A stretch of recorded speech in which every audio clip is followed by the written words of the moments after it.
As leituras de hoje, principalmente porque a gente tem uma sequência de vídeos falando basicamente a mesma coisa, o que de fato é importante da nossa caminhada cristã e o que de fato a gente valoriza na caminhada cristã. Então a gente teve o texto de Marta e Maria, a gente teve o texto da oração do Pai Nosso, e o Lucas continua com o texto de hoje, falando justamente sobre essas coisas. Jesus, em seu Evangelho, ele não é contra que a gente tenha bens, que a gente tenha coisas, que a gente tenha provisões, que a gente tenha armazenado coisas, que a gente tenha dinheiro na conta. Jesus não é contra isso. O Evangelho não é contra isso. Ninguém é contra isso. Mas o que os textos estão mostrando hoje, estão denunciando e condenando, não é o que você tem para que precisa. Lembra a oração do Pai Nosso que foi falado no domingo passado? Na oração do Pai Nosso, dá-me o pão de cada dia. E é interessante que o Evangelho vai continuar falando que Deus provê tudo que é necessário. E por que Deus condena a ganância? Imagine o seguinte: nós temos esse copo de água e todos nós estamos com sede. Se eu tomar esse copo de água sozinho, o que vai acontecer com os demais? Ficar com sede. E podendo morrer de sede. Então o Evangelho não condena que eu tome um copo de água, mas o texto condena que eu pense só em mim.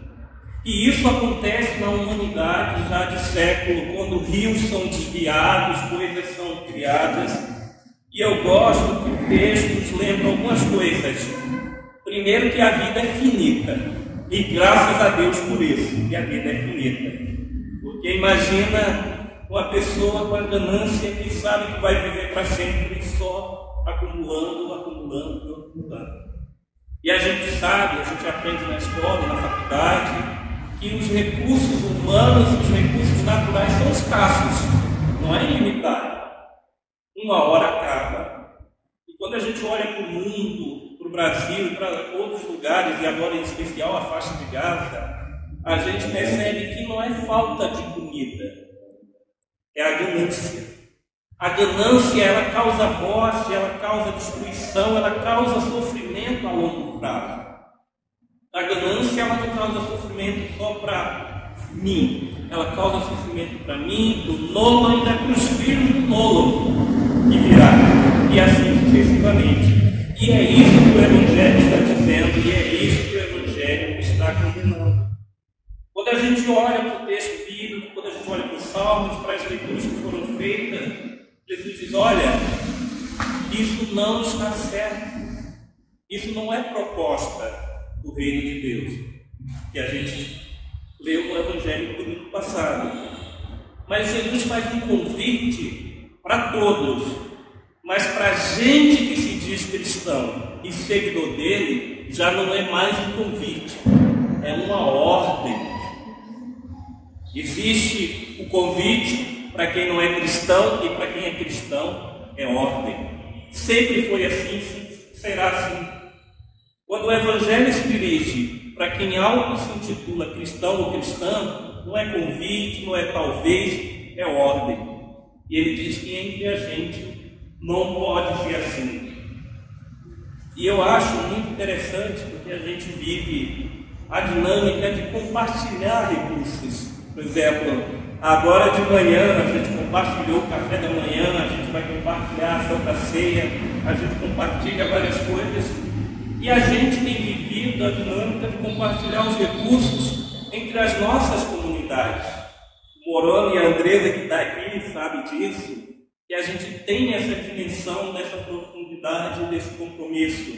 E a gente poderia dizer: não, o problema da São Pedro não é da Cristo Rei, se virem, fiquem lá, vão em outro lugar. O problema da Bom Jesus não é da Cristo Rei nem da São Pedro, que fique lá. Mas pelo contrário, a gente entendeu a dimensão do Evangelho, entendeu a dimensão do chamado, e entendeu uma coisa que é essencial: o sentido de corpo, o sentido de ser corpo. Não adianta dizer: ah, não, tudo bem, esse braço aqui está doendo, eu não preciso dele, preciso muito. E o Evangelho está condenando a ganância, porque ela promove todo tipo de mal. E eu gosto de dizer, eu não sou contra quem é rico, quem tem dinheiro. Eu sou contra você ter pessoas, 3% de pessoas detendo a riqueza do mundo, enquanto tem outras pessoas morrendo. Um estudo mostrou, vamos pegar o que está mais na mídia, se Elon Musk fosse gastar $1 milhão por dia, levaria mais de 3.000 anos para gastar toda a fortuna.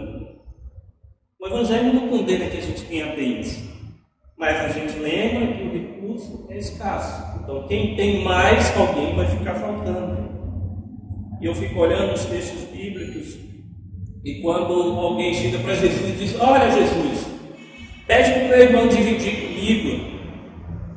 Jesus repreendeu. Jesus está assim, o Evangelho é contra a ganância, aquele irmão não tem muito mais. Mas se a gente for ler mais profundamente, a ganância, pelo contrário, é daquele que a gente não, o Evangelho não mostra qual é o conflito familiar que tem lá. E Jesus diz: olha, sou juiz por acaso, sou árbitro por acaso, para discutir essas questões. E é sempre bom lembrar que a questão de leis, de alguém que decide, define os conflitos, já existe há séculos. E Jesus sabia que se eles tivessem um conflito, tinha como resolver. Mas quando coloca nesse jeito, na conta de Jesus, diz: olha, não é um Jesus que condena isso, que condena a ganância, que condena isso, aquilo. Lembre-se que toda hora alguém está tentando pregar uma peça em Jesus, para ver se há contradição no discurso de Jesus. E é quando Jesus faz esse movimento de condenar esse tipo de ação. E a gente tem que lembrar uma coisa que é essencial na nossa caminhada cristã. A gente lembra o que a gente aprendeu nas nossas escolas bíblicas e às vezes nos sermões dos nossos reverendos e reverendas, aonde a gente tem que juntar tesouro. Alguém lembra onde é que a gente tem que juntar tesouro conforme a Bíblia? É no banco? No céu. Porque daqui nada a gente leva, mas a gente junta, se apega de uma forma. E eu gosto muito da frase da minha mãe disse: olha, não vou juntar dinheiro nenhum, eu morro, vocês estocoram tudo, vocês estragam tudo, vai aproveitar, viver. Minha mãe, que é cristã da Igreja Batista, ela vive muito bem essa dimensão. Mas aqui o texto não está dizendo que a gente não tenha reserva de emergência, que a gente não tenha um dinheiro necessário. Não é isso que o texto está falando. Não se engane. É a mesma coisa quando a gente vê querendo se fazer a reforma tributária para pegar os super ricos. A pessoa que acha que é super rico é porque ela tem um Jeep e 100 e poucos mil, carro da Fiat, e que ainda está pagando 300 prestações. A pessoa que ganha 5 mil reais acha que é um super rico, ou que ganha 20 mil, 30 mil, acha que é super rico. E quando o texto condena essa ganância, imagina um juiz ganhar 1 milhão de reais, enquanto a maioria da população vive, quem trabalha com um salário mínimo. E depois da reforma trabalhista, esse salário mínimo ainda não é líquido o valor. Tem gente que ganha 900 reais depois de todos os descontos. Então, quando o texto faz essa condenação, é justamente porque se os recursos são escassos, pessoas vão morrer. E é assim que funciona. E por que entre a gente não pode, não deve ser assim? Porque a gente entendeu que se eu tiver demais, se eu pegar a água toda para mim, os demais vão ficar sem. Imagina se a gente chegar ali no café da manhã e fosse comprado um pão para cada um. E de repente o reverendo Tiago come 2 pães. Alguém vai ficar sem pão. Ah não, reverendo, mas pode dividir um pedaço para mim, um pedaço para fulano. Mas não é sobre isso que o texto está falando. Então, nós, enquanto cristãos, à medida que a gente entende isso, aí a gente começa a juntar tesouros. A gente começa a juntar as riquezas do céu, onde a traça não come, o ladrão não rouba, e nem os bancos tributam e tiram juros da gente. Então, quando a gente olha para esse texto, quando a gente olha para um mundo que nos cerca, faz sentido, e a gente vê que a ganância humana, ela não nasceu ontem, não nasceu há 50 anos.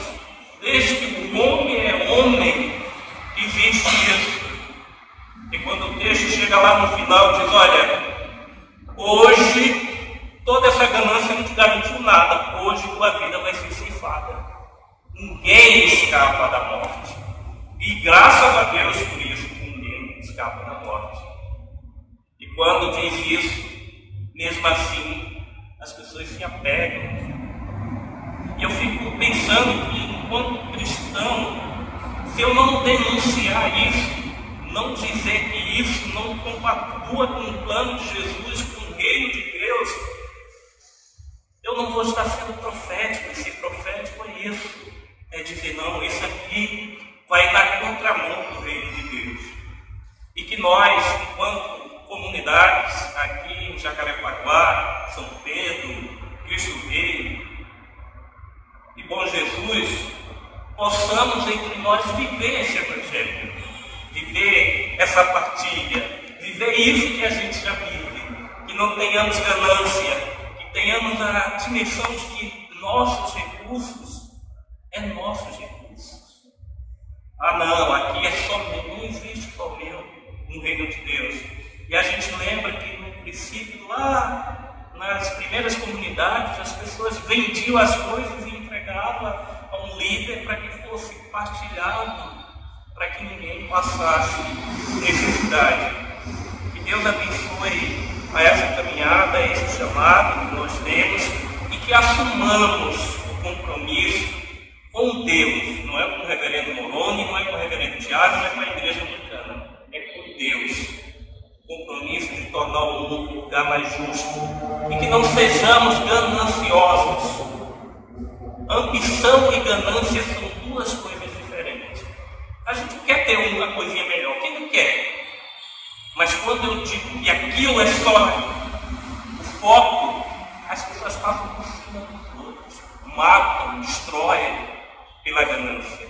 E é isso que Deus condena. Que Deus abençoe e nos guarde, hoje e sempre. Amém.